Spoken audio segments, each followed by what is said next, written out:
Honestly, I just think it was the lifestyle. I was hungry. I was hungry. I had to do what I had to do at that time to survive as well. You know, I wasn't stealing the cars for popularity. I was stealing the cars to make my bites, to move me around, you know, to make things better for me. And I mean, I wasn't stealing cars and dating women. You know what I mean? Taking them on dates. I was using cars for other things too. I'd rather not speak on, but the ones that really get it the worst is like the child molesters, right? And the people that hurt older people, like them white boys, and it ain't just white boys by far. Now they're gonna check it all, and and that's why they try to keep it quiet in Ferguson. In prison, they don't really just announce what you're in there for. You have to send a kite home, and then they start screening that now because it got so bad that they were paying protection. Like they had to pay to be in there, like every week, bust a 60. They was having to spend that money, and it was real bad in the 90s.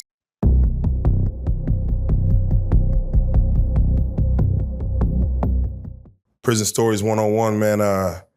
I believe as of right now, this is our first time sitting down. We done had many of blacks, had a couple Mexicans. I had one white girl. But this is my first time sitting down with my Caucasian brother, man. Red Dawg, man. What's good with it? Blessings. For first and foremost, if you don't mind, introduce yourself and let them know how much time you did. Yeah, I did 10 years in TDC. My name's Red Dawg. I'm from Eastwood, Fort Worth, Texas.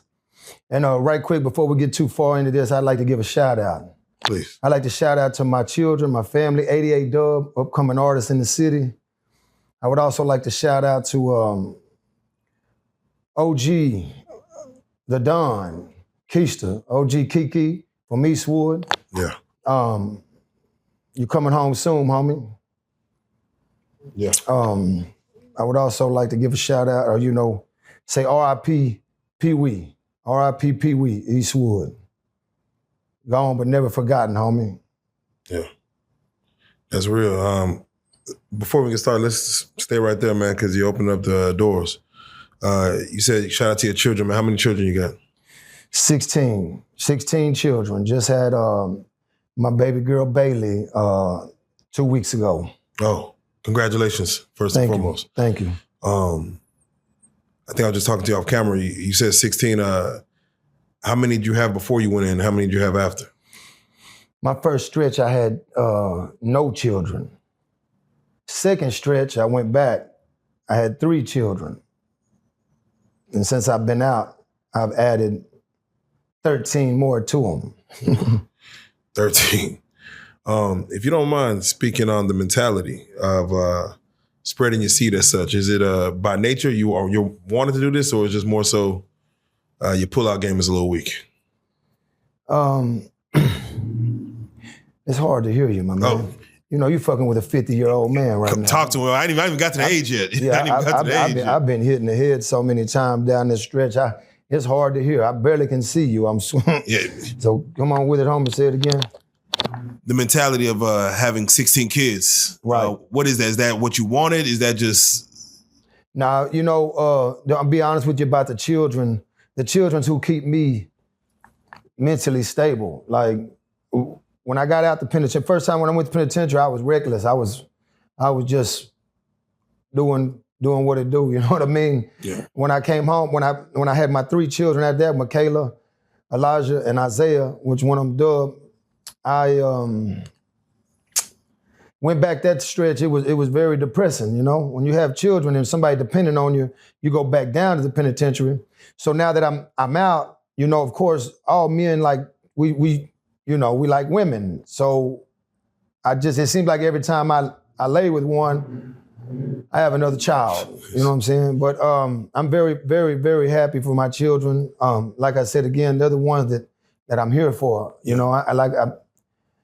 They're the reason that I wake up and breathe and find a way for them.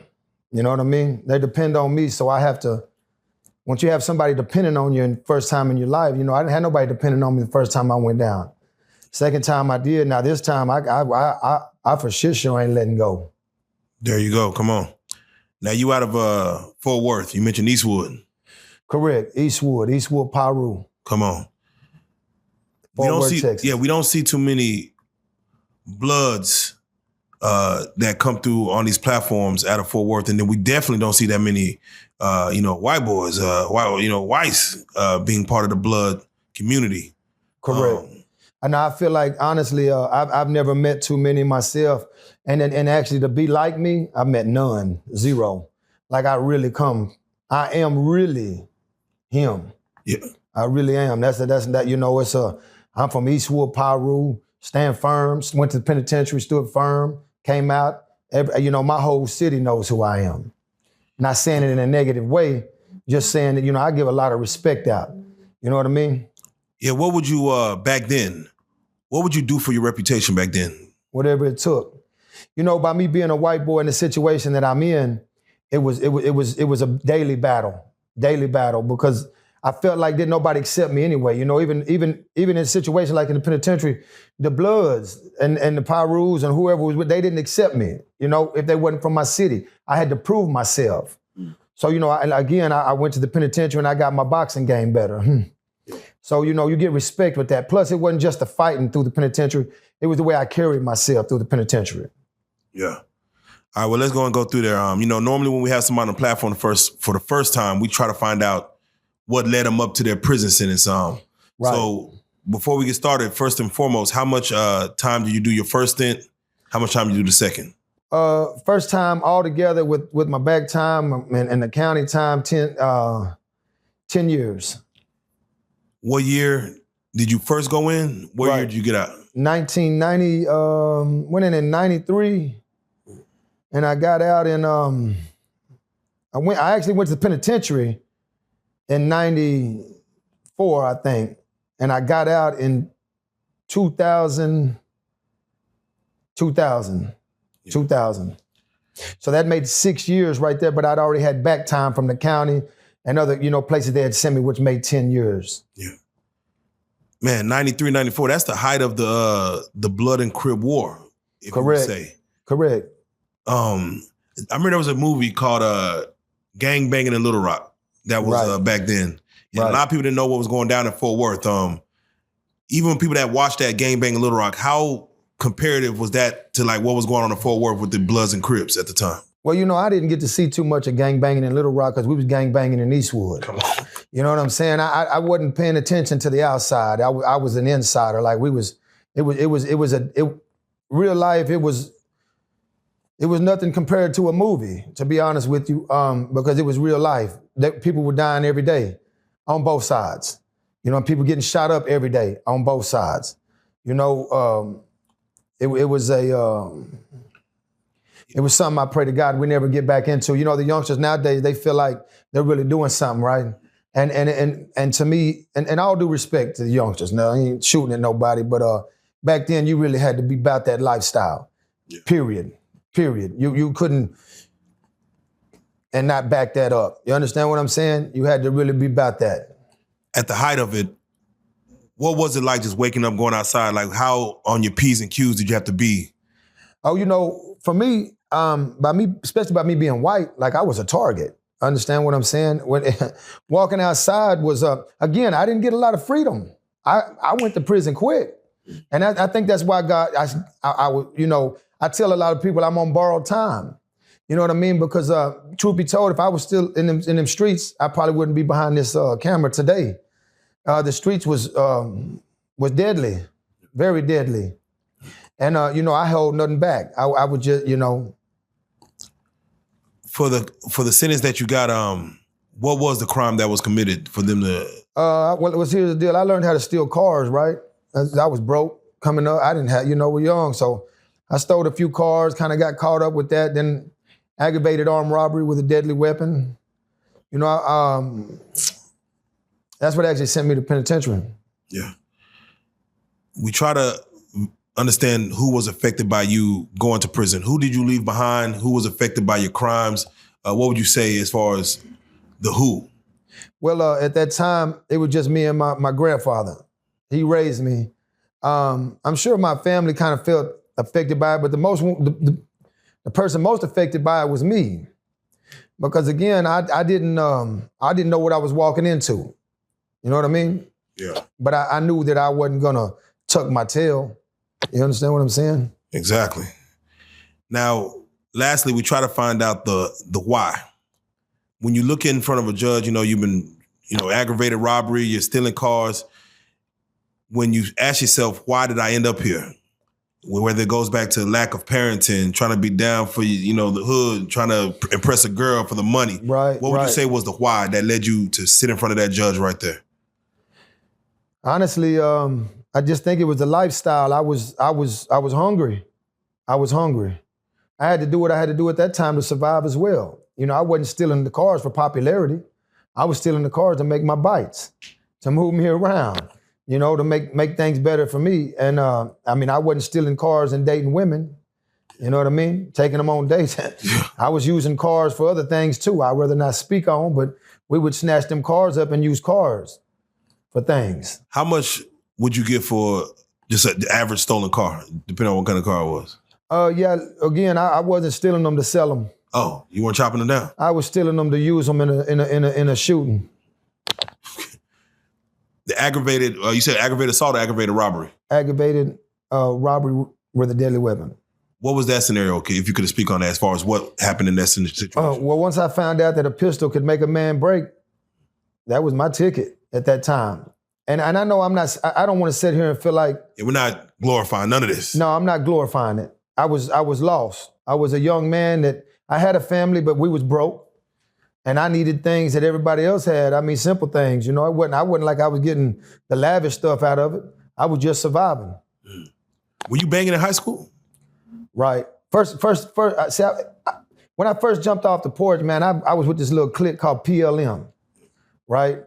And this is really before the Bloods and the Crips really kicked off. But I'm from the hood, and where I'm from, actually, I grew up in Poly, which is right beside Eastwood, but it was predominantly a black area. Yeah. You know what I mean? So all my partners was black my whole life. So I went to this school called Pascal because I got put out of Poly for carrying a pistol. So when I finally got back to go to school, Poly wouldn't even accept me no more. Yeah. So I had to go to another school, and they sent me to Pascal because my dad said he's gonna try to save my life. Yeah. Yeah. Even being in school, again, even being part of a clique, again, you a white boy, you tough. Right. Did you have to get in a lot of altercations with either your race, with the other race? Not really. I was accepted from the jump. Before the gangs even started, I was already a hood baby. Yeah. Like everybody knew me. All my partners knew me. So before the gangs even got kicked off, I had homeboys that when we grew up, they went the other way. In other words, when it all jumped off, I had partners on both sides of the fence. See, I didn't really just get real active until until they killed my family, Donnie Mayo, Misty Mayo out of Fort Worth. And the way it happened and the way it went down, I was already wilding out. So I went in. And at that time, it just kind of escalated from there. Did you get a rush or excitement from the terror you were causing? Oh yeah. I used to love it. I ain't gonna lie. That was and again, I'm not. Yeah, again, we're not glorifying this. I'm not glorifying it now. I made a lot of mistakes, but yeah, when I put that Pyru love on, and we riding, and that's the honest truth, man. That's just how it went down. But yeah, I definitely got a rush. Did you sleep easy at night? You get out there, boom. Did you just sleep like a baby, or you like? No, I had lots of bad dreams, nightmares, and visions of my own death. Oh wow! Because everybody expected me to be gone. I was on Channel 11 Crime Stoppers in Fort Worth. I was in the newspaper. Yeah. I had made all that happen, and I really, in my own mind, when they kept telling me I wasn't gonna, make it to 21, I believed that myself. So I just went harder. Yeah, most for those who's watching this back in the 90s, to live to see 21 was like a pipe dream for a lot of young men. Right. That was out here. So you never had any type of goal after 21, like no, when I'm 32, I'm gonna be doing this. You just No, I didn't think I was gonna make it to 32. God's good. You know, when again, my life changed when 88 Dawg was born. Yeah. My life changed. At that point, I realized I had a purpose. Until that day, I was slinging that iron that night. Matter of fact, I was late to the hospital because I was getting us some money. And then when she called and I got to the hospital, he was popping out. But when he got in my arms, it changed my whole life. My whole life at that moment. At that moment, I was fighting demons. Damn, you still had gunpowder residue on your hands fingers while you holding your son. While I'm holding my son, for sure. That's why. Oh, you say you want to sit in on? Yeah. All right, he's grab the green chair. Sit next to him? Yeah, go ahead and pull up next to him. Yeah, he said, hey, as we speak on him, the artist 88 Dawg, man, he gonna sit in through this one, man. Right. Right there. It's a blessing. All right. So let's talk about it, man. You know, normally we have the situation, and before you went into actually do your prison stint, how many times you have been in jail, just like your regular jail? I went to jail a few times, but I really wasn't one of them type. I really wasn't getting caught up for everything that was happening. By the time I was, I went to jail maybe 3 or 4 times, but again, you got to understand, I went to jail at 17. Yeah. That's the legal age to go. Actually, you ain't going to Kimbo no more. You're going to jail. And that's when I went to jail, as soon as I hit the age to go to jail. Yeah.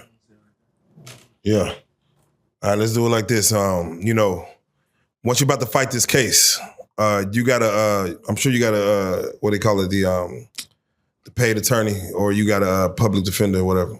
Paid attorney. My dad was a construction worker. I had to work, but I got my first attorney was Charles Roach. Okay. And I remember him, he told me right then I was in trouble. I was hoping to get a little probation and get up out of there. That wasn't the case. He said he's letting you know, like, this ain't. Yeah, I'm not gonna get no probation. Damn.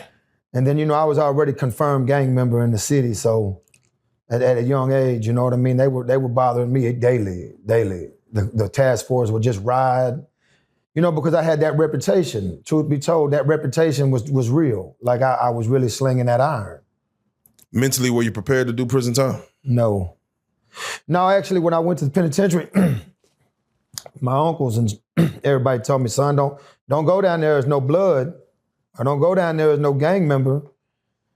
Oh, so I'm young and I'm lost at the same time, but we end up coming out of the county. I already knew I was in trouble because every Crip in Fort Worth I felt like knew me, like we was really getting into it. And when I left the county, went to my first unit, and I had to go through Gurney. And that's when I was approached by, I was approached by racism for the first time in my life. I don't know that. I ain't never been racist like that. I turned racist while I was there, but it wasn't against nobody but my own kind, because I was done so bad by my own kind. And I'm not really talking about the inmates. I'm talking about the guards, the white ones that had power over you. You understand? Yeah, you say that was the first time you experienced racism. Please, if you can, break down what that experience was. You mean like, well, when I went to, when you get to the penitentiary, when you get to a transfer facility, they go to calling out, names. You're sitting in a little cage. They're shaving all your hair off, Gurney. If people been there before, they know. They shave all your hair off. They kind of, makes you, they don't give you a fade by far. They, and you're bald headed, like in the military. You can't ask for. No, ain't none of that. Yeah. You ain't asking for nothing. And once you get set back down, then they waiting on you. They got a thing called classification. And the GI is walking through. He's looking for Red Dawg. At that time, everybody called me Boolie for Cooley, but Boolie, right? Yeah. And he's looking for me. And I haven't admitted that I'm there yet. I'm still, we're watching everything. You got to understand, 17 years young, man, I'm in a whole nother environment now. So I'm watching everything go on. But finally, he contacts with me. He couldn't believe I was white. That's the thing about this whole situation. No one believes that it's a such thing as the real deal. You know what I mean? Yeah. So he's seen you on paper. Right. I was on paper. When you leave the county, you got a travel card that follows you all through prison. Yeah. and it said blood. At that time, he thought it was a mistake when it said white. You know, the W by his name, white. So he's confused. The gang, he come in there and talked to me. He told me, he said, man, where you're at right now, you're in a big place, you know? And I ain't gonna lie, if I sat here and told y'all I wasn't nervous, I'd be telling a lie. I was very nervous, but at the same time, I wasn't gonna show no fear, you know? Yeah. You how tall are you? How much you weigh at this time? At the time, I was about a little under 6 foot, 150. Yeah. You know? Yeah, I wished I had that back, that weight. But again, once they find out who you are, they take you to the gang, you know, and then you go to classification. So the whole time before I even kicked it off and started, you know, going through my time, you wait on your ID to be made. They make that and they bring it back to you, and it was just it was a. They call it butt naked gurney. Yeah, they do, and that's funny. You know, that's what they call it. It's because they get you naked everywhere you go. You can't go nowhere without. I mean, on the bowling alley, down the run, you know, you get naked there. So I was told, you know, I talked to a few people from Fort Worth at the time, and they're like, man, homie, even a few Crips I knew that were there. You know, K-Love, he was there.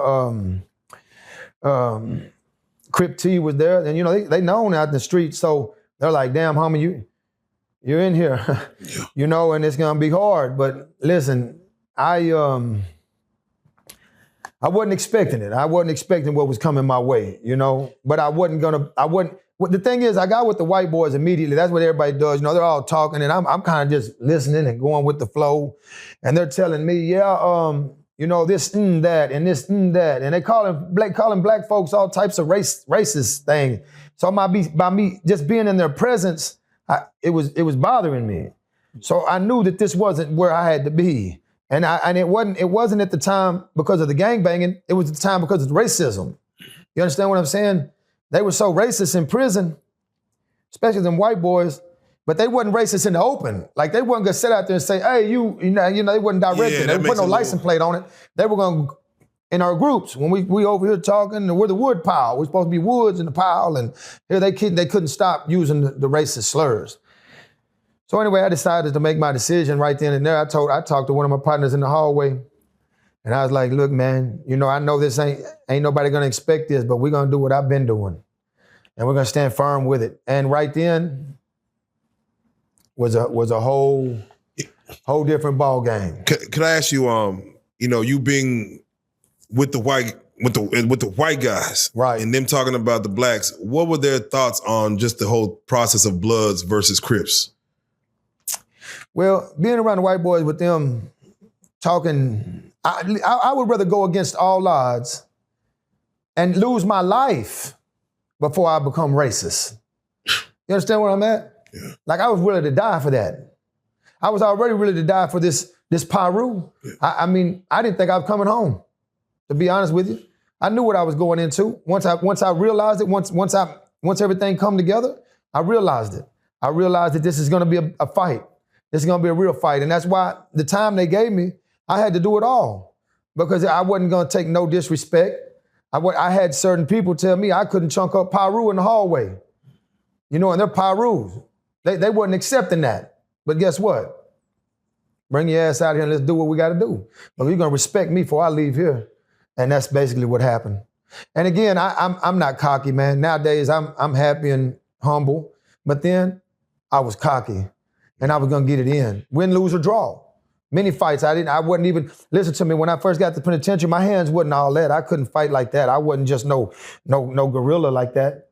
But over time, Tyrone Cotton, Dallas, Vincent Webb, they put me on them pads, a daily routine, pop, pop, pop, punching them pads.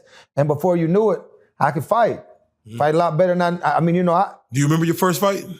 I do. I remember the name of I remember the first fight. My first fight was with a white boy named Casio.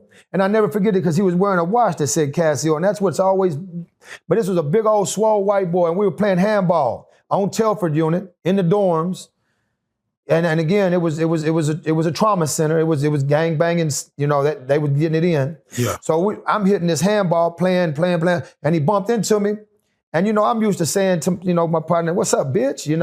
That was a turn, wasn't in a negative way, right? Yeah. Well, he bumped into me and he said, "Bitch, move."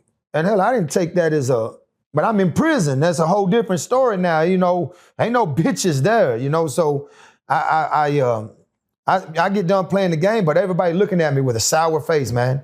Everybody looking at me sour. Like, oh, shit. I'm like, what's up, homie? Oh, man. Like, what do you mean? I remember 10K from Dallas right here, 10K. Crip dude, too. He like, homie, ain't do it like that. I'm like, what are we talking about? I go back in the dorm. I'm washing my hands. He's standing behind me like, you got to go fix that. I said, okay, what are we talking about? I'm still young, but I'm fighting. I'm playing on them pads. I'm getting my better, but I didn't think about what he's talking about. He's like, man, you gotta fix this now. So I remember to this day exactly how it went down. I went to the rec yard. Rec yard's kind of set up like a diamond out there, like this. So you come into these two dorms like this, and in the rec yard out in the middle, handball court and all that. And white boys, they posted up. Well, and this white boy's a swole. This white boy ain't little bitty. He's older than me too. Casio. I'm looking. I said, man, I'm gonna knock this white boy out. I walked by him. I got so nervous when I got by him, homie. I was young. I just kept going. I walked by him again. That third time I walked by him, it was time to go in on the rec yard, and I had to redeem myself right now. So right then and there, it went down. Make a long story short, me and him started tussling, and it was a big fight. But he had nothing. And that's when I realized that all that pad I was hitting on and all that movement, it really works. See, when you're doing that, and the pads don't hit back, you understand? You out there squabbling with them, hitting pad, left, whatever. But when you actually in the combat mode, I didn't have my pistol. I had to get it in. And right then I realized that, hey, this ain't that bad. After you get hit a few times, you realize, oh yeah, I'm good. When you punch shy, you're young, you get hit, you're nervous. But once they hit you a few times and you realize, oh shit, I can do this. Oh, you can take them. He said, I can take them. Right then and there, I realized, it's going down. And from that day on, my name started building. Because look here, if I sat here and told you I won every fight I fought, I'd lie to you. You understand? Yeah. But I did fight, and I stayed down. Now wait a minute, that was in the beginning. Yeah. Toward the end, I didn't lose no fights. I was really getting it in, and I knew that my heart was where it was lying. It was time to get it in. So from that unit, I'd go to the next one, and by the time I'd even get to that unit, the dogs that were there, the Bloods, the Pyrus, and the Crips that were there knew me. Not like, they just knew me. They done heard of me. If they weren't from my city, they heard of me. Everybody in my city already knew me. Yeah. Like I said again, in this situation, there's a lot of people that are claiming to be something, right? But and they're not. You know what I mean? I am really who I'm telling you I am. I watch all these white boys on the internet and they're all this and all that, and no disrespect again, but they, you ain't that until you had to travel like I have. And somebody like that, well, if you had to travel the way that I've traveled, you would have committed suicide on this mission. You understand what I'm saying? Like, this mission was not nothing easy, and to this day, I'm so shocked. I try to fight for my respect. See, this all started, to be honest with you, is because somebody said in my city that don't know me, he was white. I have two white friends. I got to point them out. I have two white friends. And to this day, that's the only, and I've allowed them into my circle of my family. And he was like, you ain't, they tell me my nephew said that he's from the east side. Ain't no such thing as a white blood. And I'm from the east side. I said, well, how's your nephew from the east side and don't know who the fuck I am? And not in a bad way, east side, is because I'm done with the pistol play. It was for the respect, and however many in my neighborhood, to be a white boy, you have to be known. Somebody's got to know that there's a white boy right there. That's a white boy. I'm at all the functions. I'm at all the Eastwood days. I'm at the car wash. So that white boy, that's a white boy. That's a white boy.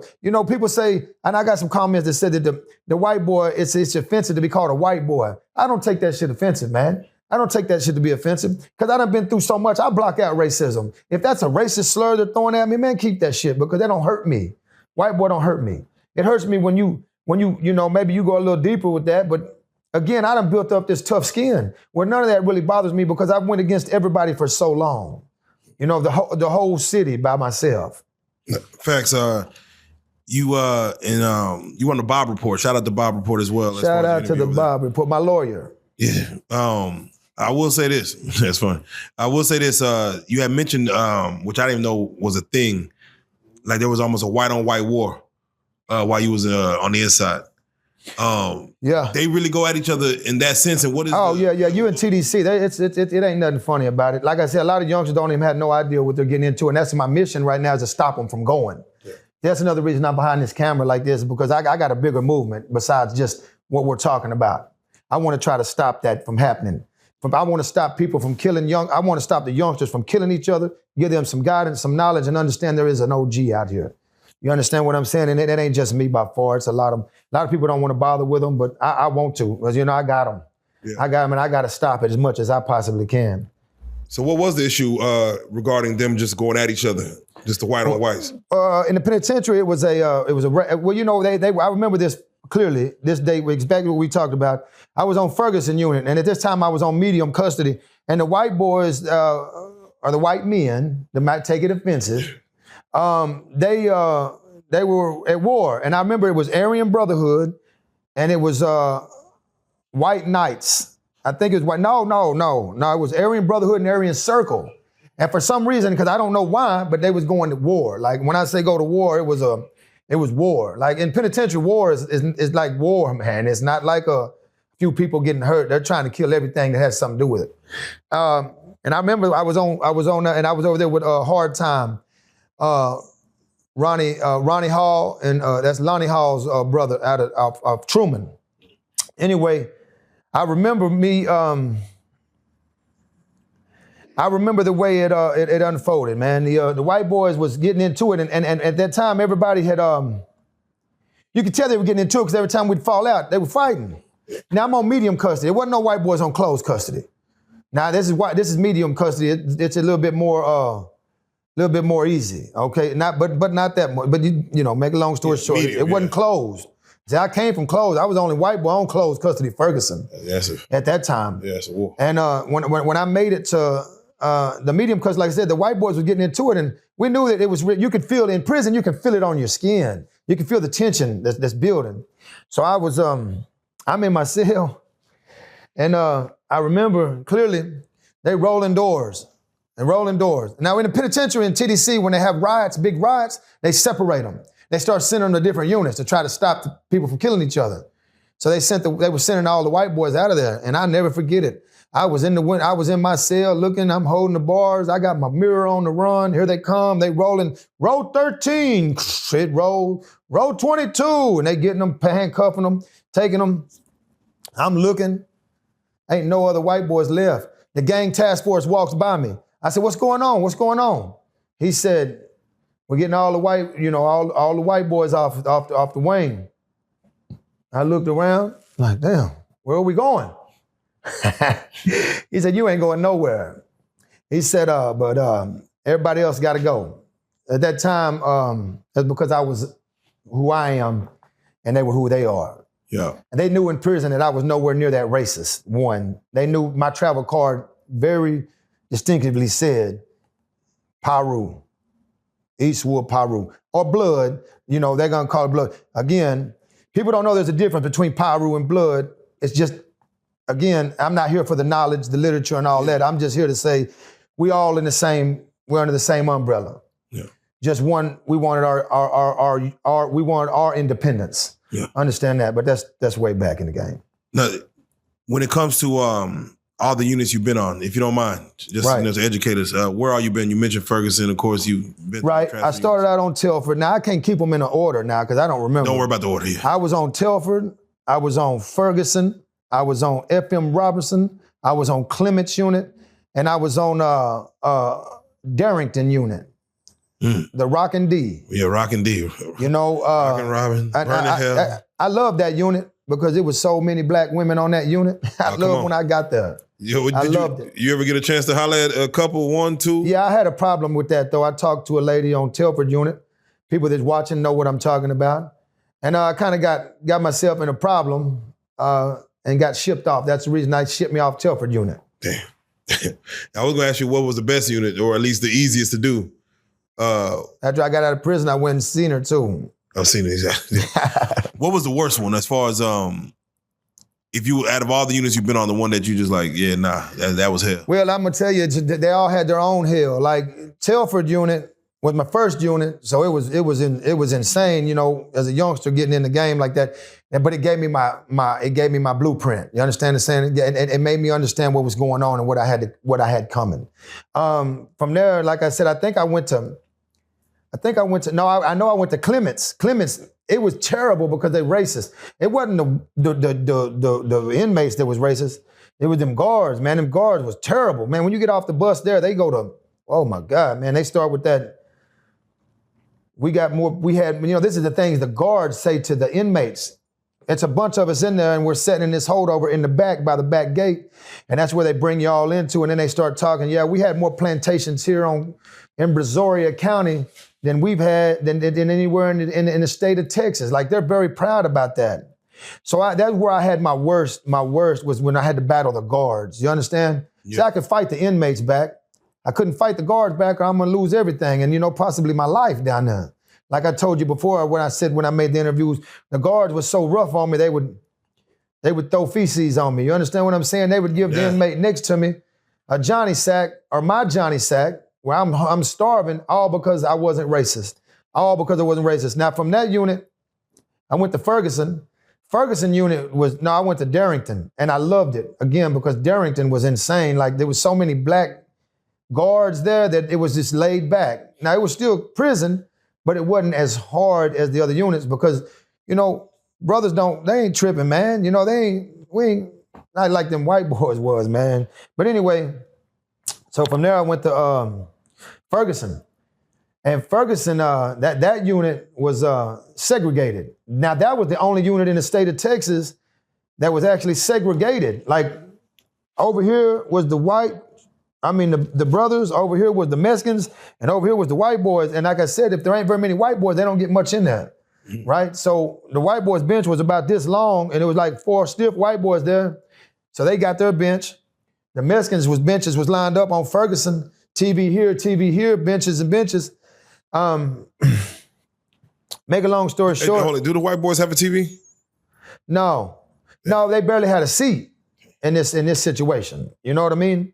And that's another thing. I remember going in there and my first time on Ferguson, I didn't know it was segregated. I knew that it was going to be like every other unit, but I didn't know it was like that. Like it was segregated.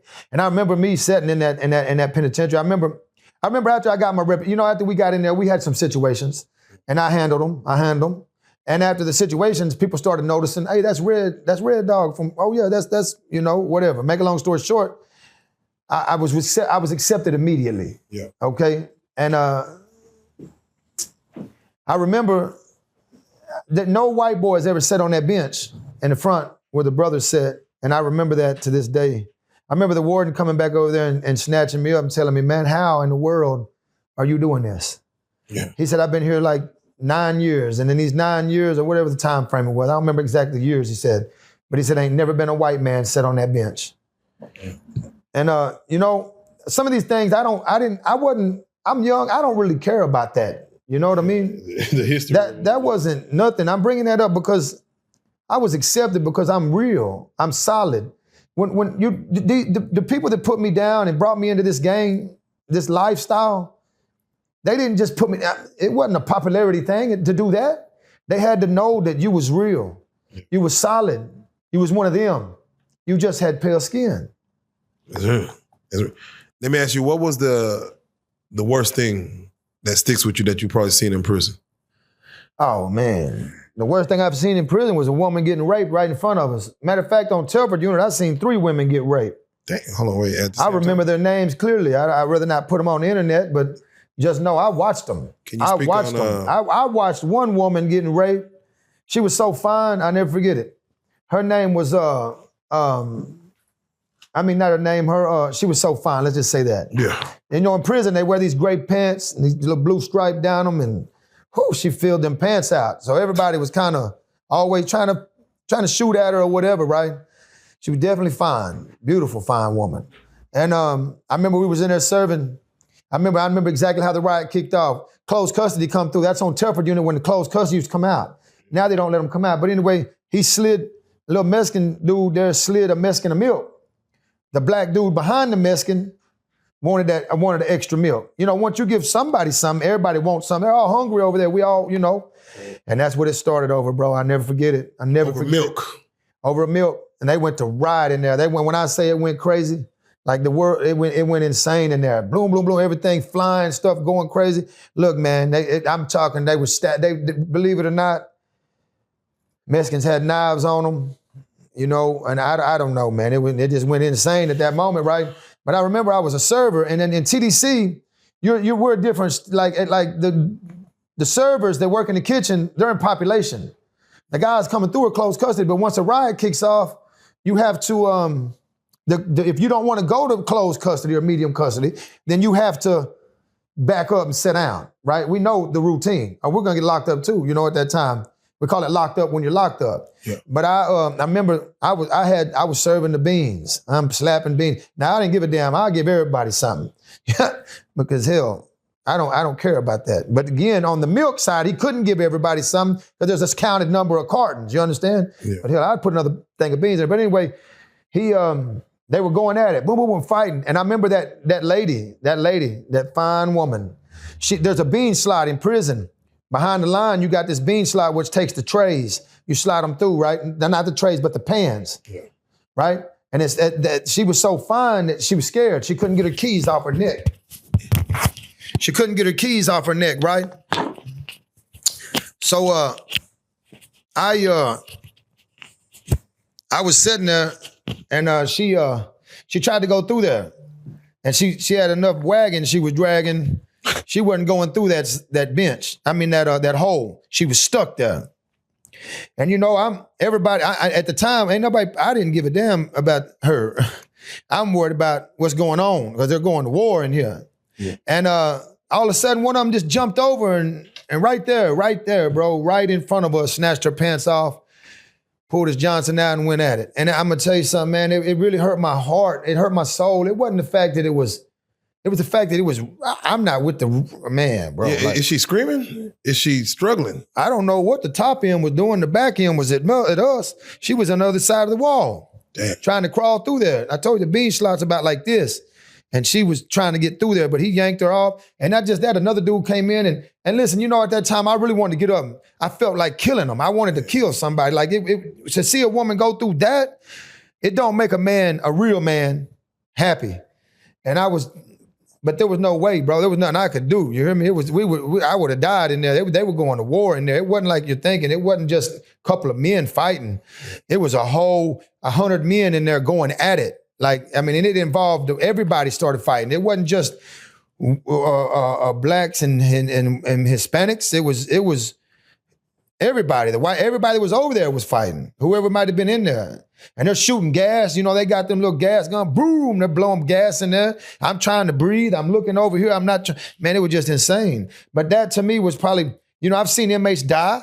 I've seen inmates jump off rows, jump off the top, do a nosedive into concrete.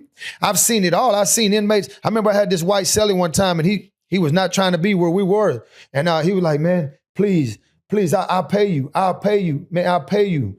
I'll pay you to break my hand. I'm like, what? And we got a shitter brush in prison about that long, got a head on it. He's like, man, just, Red, please, just break my hand. Well, I was broke. I'm gonna bust his hand wide open if I can. And he put it down there like that, and he had a whole bag of commissary. I didn't have hardly anything at that point. He put his hand down there, and I'm looking at it. And I didn't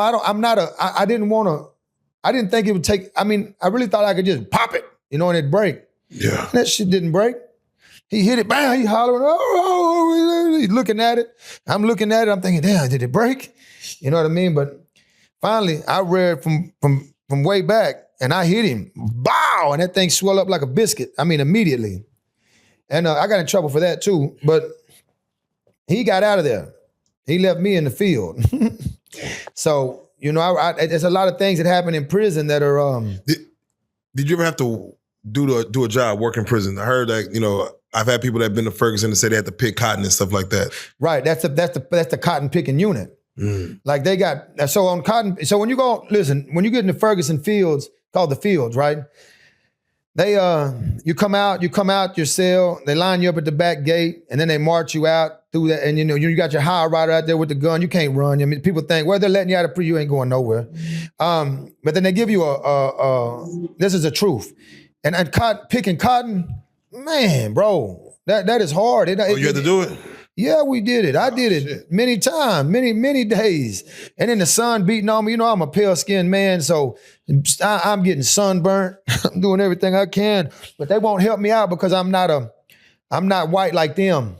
Yeah. So I wasn't going to get out of that. Ray, let me ask you, just as a curiosity, did it ever come to your mind that, like, damn, this is what the slaves had to do back in the day? Did you ever think about that while you was out there?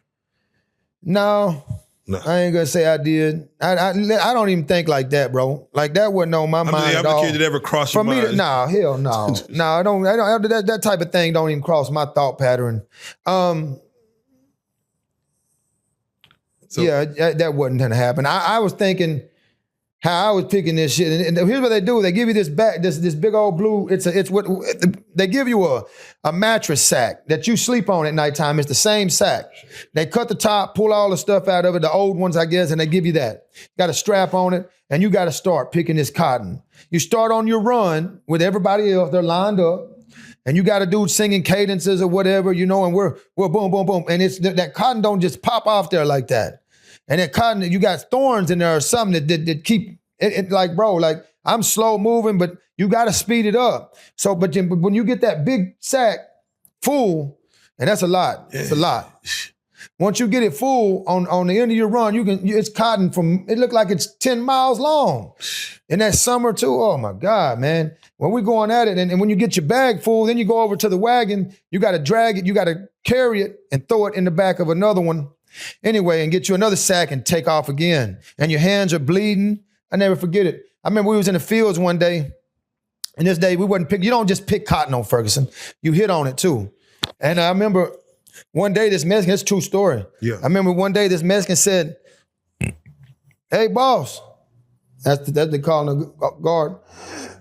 He's trying to tell him something, and he ain't listening because you hitting on that ground like that and your hands ain't built for it, they'll bleed real bad. They'll bust. I mean, it's terrible. And you got to get calluses out, Anyway, make a long story short, they shot him in his head right there in front of everybody. The Mexican was going toward, I think that was on Telford.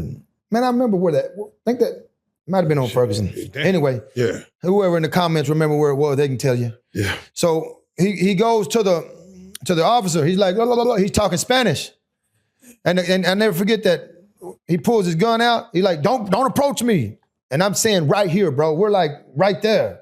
And we're all working and looking, and he's trying to get at him. Make a long story short, we don't pay attention too much more, but you hear the guard all hollering, and I guess the Mexican didn't understand English.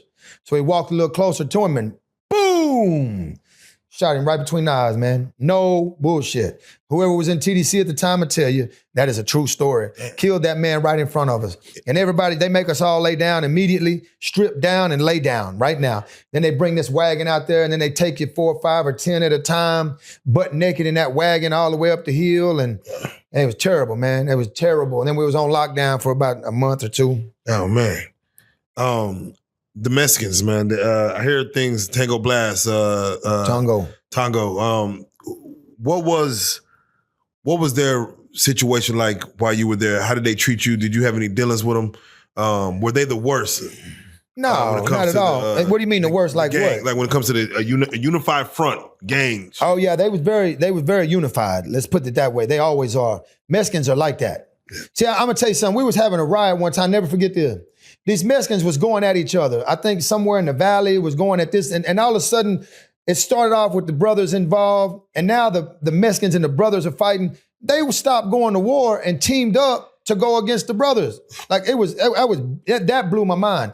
Mexicans don't play like that, man. They're pretty much, and they're very respectful, most of them. You know what I mean? When you're in prison, that's just how that rolls, man. Tango, now, you gotta understand something too. Let me tell you some real shit, man. When I was in prison, I was in the 90s. There wasn't a lot of tango that I knew of. It was in the 90s, we had Mexican Mafia, Texas Syndicate, and a lot more that I can, go name it. But it wasn't, not toward the end of my stretch, and the time I came back is when I really seen a lot of tangos. You know what I mean? Yeah. So. Yeah. Now, there's, I guess you call it misconception. It's just this thing they put out, I guess you could say in the movies and shit, that a white boy comes into a prison system, weak, small, whatever they, weak-minded, he becomes some prey. Yeah, some prey to some black dude.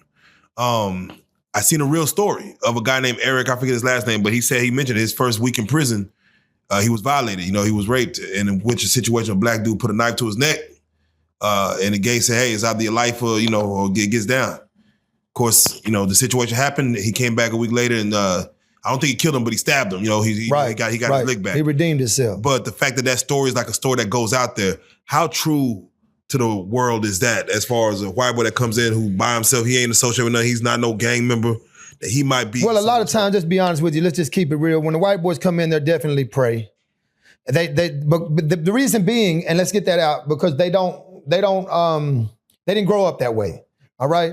And when they get there, they're from other parts of Texas, then they're just country boys or whatever, good old white boys or whatever. I don't know, but they wasn't built like that. You understand? So when they get there, all races that were in there try to make them pay protection. See, when you walk in the penitentiary, it's fight, fuck, or bust a 50. That was back then. That was rolling. Like, you really had to do that. And see, I never. You had to have been a homosexual to have sex with another man. But believe me, there's men down there that are gangsters that call themselves gangsters. Excuse me, and they having sex with men. They ain't never coming home. But the white boy, when he comes in, let me tell you how it really goes, man. The ones that really get it the worst is like the child molesters, right? And the people that hurt older people, like them white boys, and it ain't just white boys by far. Now they're gonna check it all, and that's why they try to keep it quiet in Ferguson. In prison, they don't really just announce what you're in there for. You have to send a kite home, and then they start screening that now, because it got so bad that they were paying protection. Like, they had to pay to be in there, like every week. Bust a 60. They was having to spend that money. And it was real bad in the 90s. In the 90s, you had to pay protection. When I went back in the 2000s, after I got out, they put this rat on the wall. It was for a protective prison program or whatever. And I never forget it. Nowadays, this is how easy prison done got. If you go in there and say, they're trying to make me pay protection, or they're trying to do something to me, immediately they come get you. Immediately. You hand that kite to an officer, boom, immediately. Like, they come in, he's packing up, like, where's he going? Oh, they said, and then I'm gonna tell you something else. Whoever they said that was trying to do that, he goes straight to lockdown immediately. Yeah, you could weaponize that. You could just do that just to fuck with a nigga. Well, another thing is, a lot of them come in there and want to pay protection.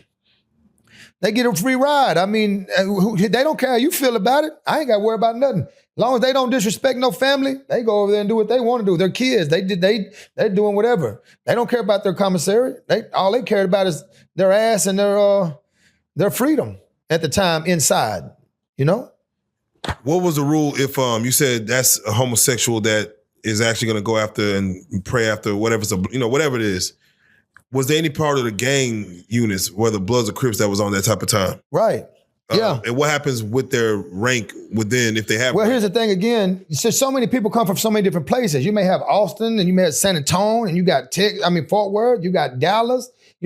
Fort Worth and Dallas. We've always in prison. We pretty much was together. Understand what I'm saying? But you never, as far as I would think about that myself, because again, you got to remember, I'm white, man, and I'm fighting for me right now. I don't have time for y'all to accept this man after he done had sex with another man and he walks back out there with us. Like, I'll never forget, I ain't putting no names out there, but I was on television and I remember punks' names and I remember dudes' names that was doing the thing and they was gang related. And what am I gonna do about it? I mean, if they let him do it, I'm worried about Eastwood, Peru. I'm worried about Funky Town. I'm worried about finding back to my home. If you want to be out of somewhere else and do some gay shit and everybody's accepting it, that's y'all's business. I don't know how they put that into words, bro, to be honest with you. Yeah. You know, they do. They do. I hear they do. I hear they get out. I'm sure you probably ran into someone that you've seen in the pen. I hear they get out and they live false lives. Right, well, they get out. Well, you know, again, I've been lucky to this day. I've never met one that's home. Okay. A lot of them wasn't from Fort. I don't remember nobody from Fort Worth in my remembrance that was having sex with another man and walking with us. But I almost said some names. But they're out there and they claim to be bloody. Now they got respect for being bloody. And then all of a sudden they walking their boyfriend to child. Hey, them punks was out of Dallas, Texas. I remember their names, man. I'm trying to tell you this. I'm not. And the dude was out of Abilene, Texas. Shit. And let's go past that. Yeah, let's get past that. I don't want to hurt nobody's feelings. My nigga. There was this, you mentioned, of course, and again, you keep it real as hell that you've lost fights, you won fights, and towards the end, you was getting even colder to where you stopped losing barely any fights. Well, I never really just lost a fight terribly. Yeah. I'll be honest with you. Even my first fight, I come from the hood. I had heart. I could fight. And I knew as long as I kept my jab out there, you weren't going to pass it. Just keep that jab out there. Now, don't get me wrong. They go to wrestling, they pulling whatever. They're in prison, they're going to do it all. Yeah. Whatever, all means for survival. When you hear someone come in and say they've never lost a fight in prison. You ain't had many. Is that believable as far as? No. Hey, yeah, it's believable because they had a reputation where nobody was gonna bother them. No. But when you was on it's a lot of hard hitters coming out of Dallas, Texas. I remember them too. They didn't have to fight. Understand, there's a dude named Tyrone Cotton. Everybody knows him. Man, they better not mess with old Tyrone Cotton. He was about it with them hands. And they knew that. So yeah, I can say that there has been people in prison that has never lost a fight. And again, you're not pressured when you are somebody like that. They're not gonna pressure you unless you disrespected somebody. I remember we was on Telford Unit, Tyrone Cotton, and you got two boys. I can't remember the name, but one's a Crip and one's a Blood. I remember that. I remember Tyrone got to be in his cell with his sons, and like Tyrone was a hard hitter. He was a hard hitter, right here, 5-time state champion from what I was told in prison. But I had all kind of nothing but love and respect for him. And you'd never think that man was who he was. He was cold with them hands. Lockdown is one thing. You ever had to do solitary? Right, all that. I've been in solitary. Here's the thing, before you go, so what happens is you get into a fight, right? They send you a thing called PhD, that's solitary. Now that's not ad seg. Now ad seg is where you go and you're signed back there to a cell all alone. But that would be somebody that was really I don't even know, you could imagine why you would go there, right? Either killing somebody or on gang fire, some notorious Aryan Brotherhood or you know what I mean? Like the old, the gang members that have been in prison for 20 years and, they put them back there in segregation. Ad seg is administrative segregation. But when you get like I said, we get into a fight, they'll send you to PhD, which is lockdown. And you got to do like 30 days back there waiting on your major case to flow through. And then they'll decide what they're going to do from there. And again, you don't just have to go to aggravated segregation. By fighting, by certain things, you could get caught. Here's the thing. In prison, you come in as a minimum custody, and then they have a medium custody, and then they have a closed custody, and then they have segregation, ad seg, right? So you don't just jump from here to here. You're going to have to keep continuously fucking up to get to that point. You understand? How were you making money? How were you? Did you have a hustle, or did you have people on the outside sending you stuff? Yeah, no, I was part of. Once I found out that you could, and again, I don't feel good about this, but you're asking me, and the thing about this internet is I'm gonna keep it a buck, man. Please do. I'm gonna keep it real the whole time I'm on here because I ain't having nobody say nothing that wasn't right. I like to. I was in on the making them pay protection. You understand? Yeah. And I mean, I would, when I caught me a weak link, I'd have no money, man. And I would, you didn't even have to, a lot of times they were so weak, you wouldn't have to fight them. You just take them under your wing. And basically, now ain't no booty shit. Wasn't no gay, nothing. I would take them under my wing and then we would, you could sell them. You could sell them. After so long, you could sell them to another race or to whatever or whoever, and they would buy them. What's the cost? What's the going rate for protection? What's the going? 60. You always want to let him eat at the end of the day, man. You want to let them have their food too, because you want to keep them. What you got to understand is it's like a hustle. Like you want to keep them. You don't want to do them so bad that they don't want to, and they want to leave. You want to keep them right there and just keep everybody off of them. You understand? That's the difference, man. It wasn't like, and I was never the one that wanted everything. Like, man, I was good with, I think out of a $60 spend, I get 30. I get half, you get half. And that was good because most of the people didn't give them nothing.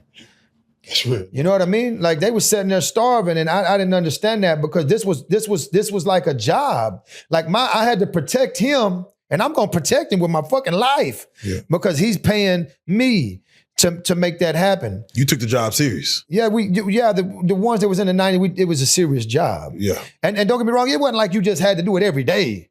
But them type of youngsters are not, they weren't, them type of people that was in that position, they could let their mouth overload their ass real quick and have you in all types of problems. Yeah. You done disrespected the Mexicans over here, and it's your boy. Who you think they coming at? They ain't coming at your boy. They're coming for you because now you let him, he did too much. So that was kind of my hustle, I never really had a lot, but I was like anybody else and everybody else. We had to make something out of nothing. Yeah. Man, that's just some real shit. Damn it. Did you have any skills in prison? Would you say, I see that everybody technically has like a skill. Did you ever learn a skill? Did you ever pick up anything? Did you ever? No, my only skill, I learned how to play handball real good, so I had that little bit of a skill. I played handball real good, actually. That was one of my favorite pastimes. I learned how to tattoo in prison. Were you good at it? Right, yeah, I could build a tattoo gun out of a little bit of nothing, a relay and a pen. We're in there. You know what I mean? So I skint a lot of people up doing that, and I got a little better at that over time. Got out of prison and tattooed for a long time. I even carried a homemade tattoo gun around with me. And that's another chapter in my life, I would ask real quick, how was you served your time? I mean, what got you out, and how was getting out as far as your transition to getting out? What do you mean? Like what got my mind right? Yeah. So basically, the first question is, did you serve your 50%? What'd you do to get out? I served it all. You served on both times I went down because again, once you're gang related like I was and blah blah blah, it wasn't gonna be coming home no time soon. Yeah, yeah. I already knew I was gonna be locked up because I wasn't gonna accept nothing. When he was in there sharpening, I was in there sharpening. So when you're hearing the shh down there, you're hearing the shh up here, and they already knew I wasn't gonna give up like that. Like I've been in positions actually that bad. How was getting out as far as who was there waiting for you, and how was your transition to the freeway? I came home alone again. I had my papa waiting on me. It was a blessing, but I didn't have nobody. First time I didn't have nobody. I remember getting out at the Walls unit. I was scared to jaywalk. Everybody else took off walking across the street. I stood there and waited. Oh man. You know what I mean? They got down to the little area where the Greyhounds are. They took out they gave us $200 then. You get 100 when you leave and then 100 when you see your parole officer, but I got my total 200. And I did my whole time, so they had no parole officer. Yeah. And I remember they drinking 40s and I wouldn't touch none of that. I was so nervous. I did not want to go back to prison. You know what I mean? Like once you get out and you really find a purpose to stay out, you change your mind, your whole frame, your whole idea of life. Yeah, what you were before you went in, the young man you were, that mentality is all the way gone. Well, you're the same thing as you was when you went into prison, but you come out with a better mentality. I see. You understand? You come out, I even told myself, the first time I got out, I told myself, man, I went in as a criminal. I came out as a better criminal. Like I know everything now. People telling me that I had a cookbook to cook. No, I had this. Like I knew it all now because everybody gave me everything. Got all the game. You went in knowing how to steal cars. You come out. You said you come out like nigga. I know right. And now I got out the second time on that time though. I got out. Then I come home with that iron. It was the same night. I was all parole. I didn't have nothing. I didn't have no time to do. So, hey, I'm on the horn. I need something heavy right now. Come on, that's real. Red, let me ask you real quick because, out of Fort Worth too, we got another guy who has, transcended the city and went around the world preaching against gang members and things of that nature by the name of Charleston White. Oh, Lord have mercy. He's out of your section. I don't know about Eastwood, but he's out of Fort Worth. Yeah, and I don't think so. At this point in my life, I don't even think he's from Fort Worth, but go ahead. Yeah, what is your thoughts on his message that he's trying to present as far as everyone who was gang banging and all the gang bangers that ever did it? No, I don't really have anything good to say about that man. For one, I'm gonna say this, and I've said this in other videos, but I have to make this clear. I'm a real OG. I'm a real gangster. Now wait, I'm laid back, I'm cool, I'm good with it, but I ain't never sat in the room with the DEA. I ain't never sat in the room with the FBI, and I would never sit in the room with him. You understand what I'm saying? You couldn't pay me enough money to sit in there with him. Why not? Is it because the rap moniker, the snitching? That's the biggest thing. Well, the reason that, see, I have a personal problem with him. He came to my neighborhood, and of course I was in California at the time, and God's good that I was there. I may have crashed out that day, but he was talking about ain't nothing but bitches and hoes in Eastwood, ain't no real gangsters, ain't nobody gonna do nothing. And he was talking about my partner that passed away. You know what I'm saying? And his name's Pee Wee, and I love him with all my heart. And the way he talked about him just was. So I'm gonna say this again: fuck Charleston White, and I stand firm by fuck Charleston White. And I hope that you want me to one day. I know he's gonna, when he gets wind of this type of stuff, he wants to spit box. I wish he'd really box me in the ring. I'm 50, he's 50. I'm out of his weight class, but I will drop 100 pounds. I'll start running right now. I'll run from here to Fort Worth right now if that man will give me a battle. I want him. I want him so bad. But then again, I ain't gonna. One thing we ain't doing is when he's not threatening you, Charlie. Yeah. We're not threatening you. I'm just telling you. You want to humble him? Or what's the goal? You want to humble him? What's the goal? Yeah, I want to swell him up. I just want him to understand that there is real gangsters, and I realize he plays a joke with everybody, right? He's out here with this Confederate on, and he's laughing and joking. Well, I don't take that. I take that serious too. As all my partners are black, and I don't that Confederate. What are you doing, man? And then when you downgrading black women, I even heard on the talk show the other day on K104, I think, where they talking about him, where he said that if we had a black woman president, we might as well be slaves or something, right? But how are you doing this, man? Do you not have a black mama? You don't have black sisters? And again, I'm on your ass. And I ain't letting up. And I want you to come at me hard as you can. I want to be every white, every racist. I don't care. Just know I'm on your ass. And lastly, do you have any war wounds that still stick with you from prison? Any physical war wounds? Yeah, I got a couple, but I can't show them because they're on my legs. I got stabbed in the leg right here in prison. After I knocked him out, he hit me, stuck me right here in Meskin. I never forget that. First time I'd ever got stabbed. Oh, other than that, only wounds I got's up here. That's real. Now, we do these prison stories, man. We don't do it to glorify prison. Right. We actually do it to try to educate, man. And again, you're the first white boy I had on the platform to even speak for that side, as they've been asking, like, can we speak for someone on the other side? But if you don't mind, can you give a little bit of game to the young men who, let's say you could talk to your 15, 16-year-old self and you was out there getting to it, never did no jail time. See, that's my goal. That's my mission now. See, I'm on a whole nother mission. Again, coming from Fort Worth, we done lost a lot on both sides. Game to a young man is this. You can, again, let's say this before I get into that. Yeah. An OG, right? An OG, that's a powerful word for me. The OG. He had to have been someone that's been down that road, right? An OG is like a foundation to a home. You can't put a house on that without a firm foundation. If the youngsters nowadays would give us a chance to talk, to communicate, to understand, and to really go mentally understand what we went through, I think that would change them. I think that would help them. Because at the end of the day, a lot of these youngsters, their daddy may be in prison, or they may not even have a daddy, or whatever the situation may be. But if we could give them knowledge, and what I mean by knowledge is not the blueprint of gangbanging, all right? Believe that. Put that over here for a second. We're talking about how to stay free, how to save the next man. People get real excited over little bitty things and go kill somebody. You understand? And if I could help in any kind of way, just to relate to them, to sit down and explain to them, they really need to know like what prison is really about. A lot of times these youngsters out here talking about, I hear them all the time. Man, I need a body. Don't give me a body. They get their respect that way, you know. And other people respect them that way. You don't have to go that hard. You don't have to do them things that peer pressure to be solid. You know what I mean? You don't have to be a follower, be a leader, have your own thing going. You know what I mean? And stay firm, stay solid, and be you. You understand what I'm saying? Yeah. If as you're speaking to, you know, those that is listening, and again, yes. They need to listen to the OGs because, again, y'all been down that road. Yeah, nowadays they don't even expect an OG, man. A lot of cliques and people, they don't even have an OG. And then you got a 19-year-old, and he's a soldier. He's a gangster. He probably put in a lot of work, but he's the OG. And that right there in itself, back up and look at it, homie. You're not even at the age to become an OG.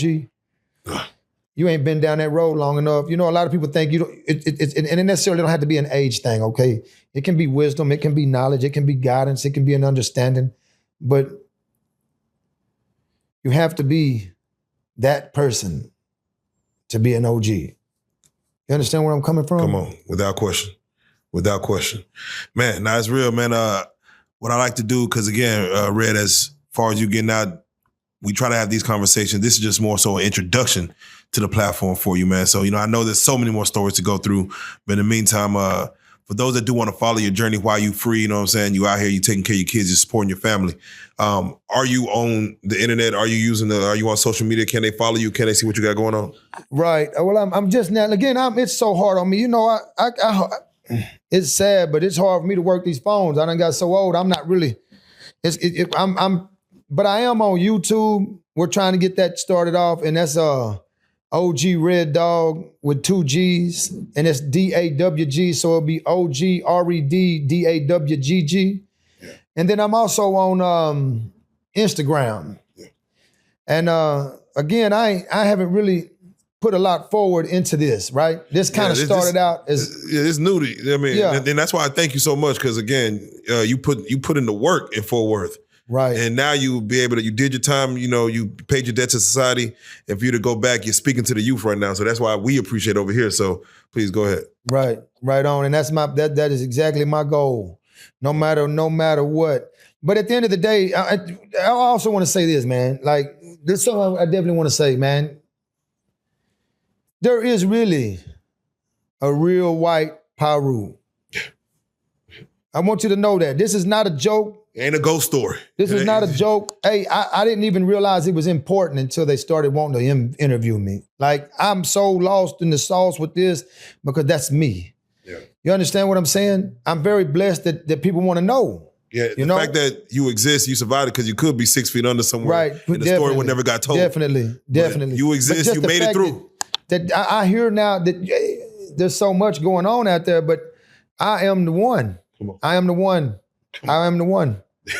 With that being said, I gotta say, man, Red Dawg, the only white Paru that I know. So I'm born and raised in the city and state. So right. With that being said, I gotta say, and you know another thing, the comments gonna tell the truth. You understand that? See, that's another thing, man. A lot of people make comments, but you can't say that you made. Yeah, from you out of somewhere else, you don't know. You just don't know. Yeah. Funky Town, Texas, they know me. And again, it ain't nothing but love. It ain't nothing but love. I'm from Eastwood, Paru, but I represent Fort Worth, Texas.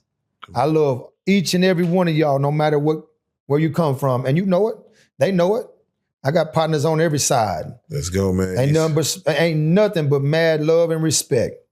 There you go, man. Eastwood representative, man. Red Dawg, Prison Stories 101, man. I salute you, bro. Let's go. Right on.